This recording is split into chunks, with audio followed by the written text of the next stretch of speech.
Welcome students. Last time I did Pythagoras theorem and converse of Pythagoras theorem. This exercise 6.5 is based on these two theorems. And question number 1 of exercise 6.5 is sides of triangles are given below. Determine which of them are right triangles. In case of a right triangle, write the length of its hypotenuse. Here we have 4 parts and we are given 3 sides of a triangle.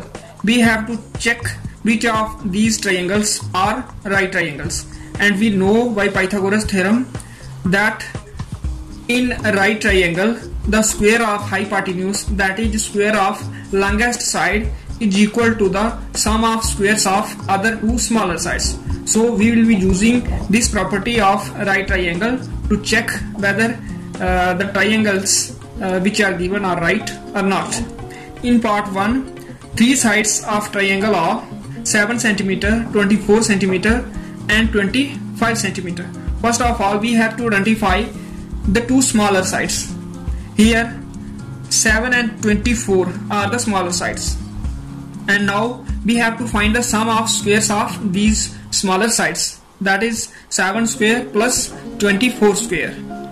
It is 49 plus 576, which gives us 625, and 625 is the square of 25 square, and the longest side here is 25. Therefore 25 square is equal to square of greatest side or longest side.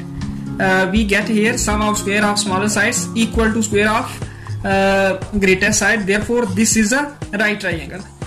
And in question we have, if we get a right triangle, then we have to write the length of hypotenuse. Therefore hypotenuse is equal to longest side, and here longest side is 25 centimeter. In this way we have to do this part number 1. Now let us see part number 2. It is 3 cm, 8 cm, 6 cm.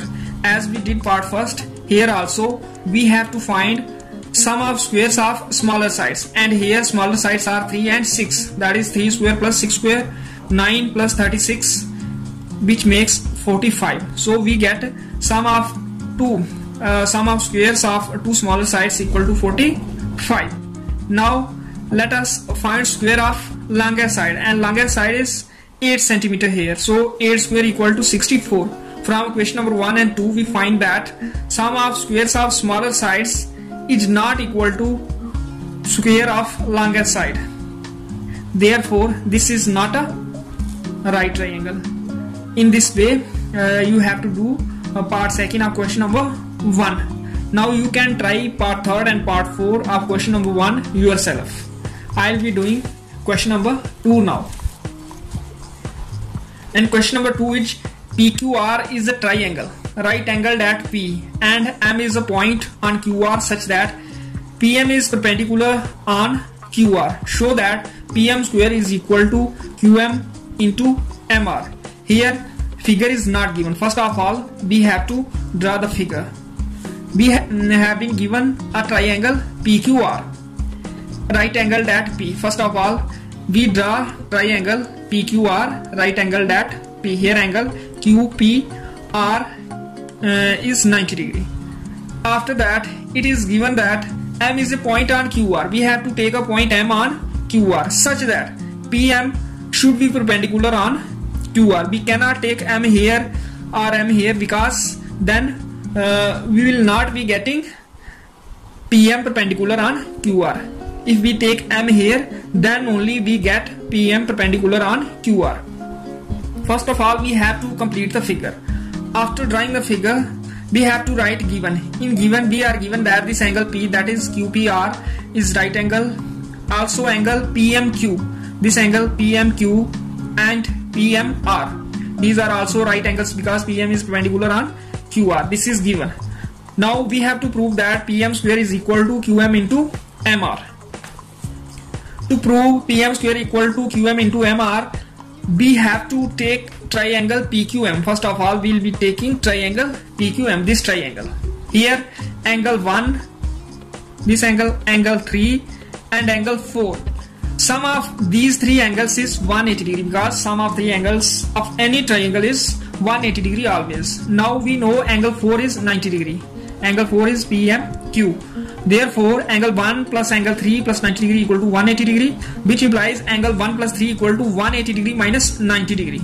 Because when we shift this 90 degree to the right side, it gets minus 90 degree. And 180 minus 90 equal to 90 degree. So we get angle 1 plus angle 3 equal to 90 degree.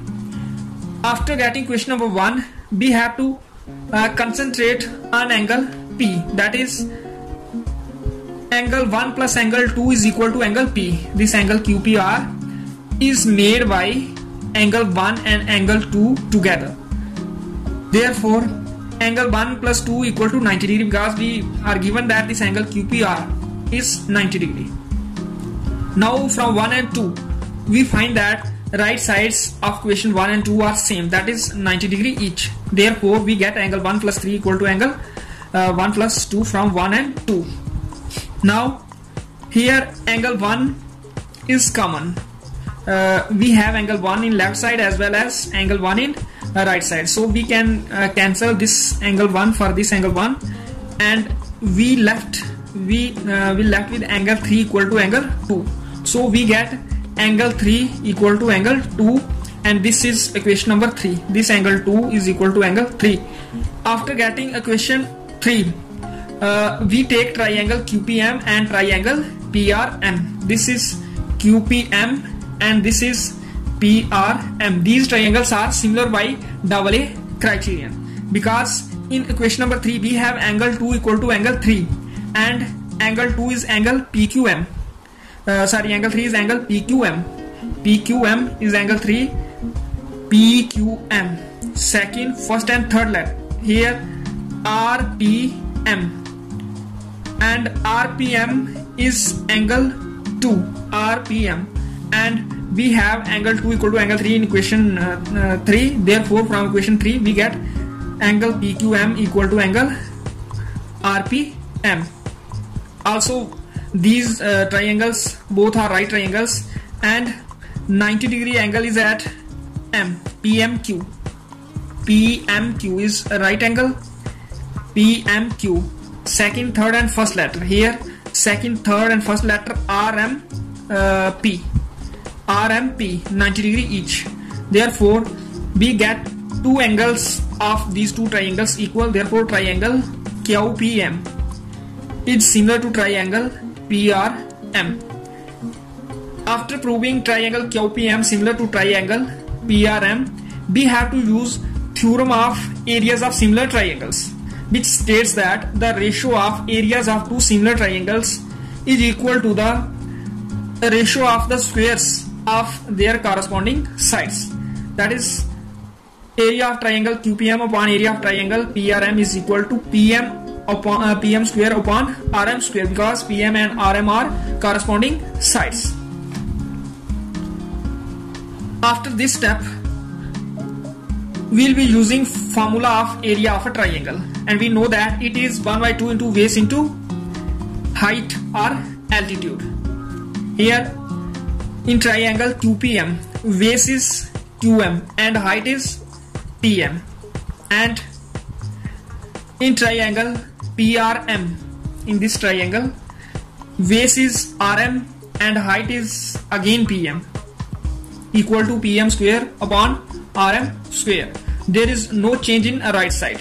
Now we'll be cancelling what we can. Here 1/2 can cancel this 1/2, and this PM can cancel this PM, and this RM can cancel this square of RM.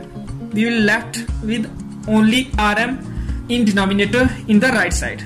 So we are left with QM only in the left side, and in the right side we have PM square upon RM, which gives us PM square equal to QM into RM.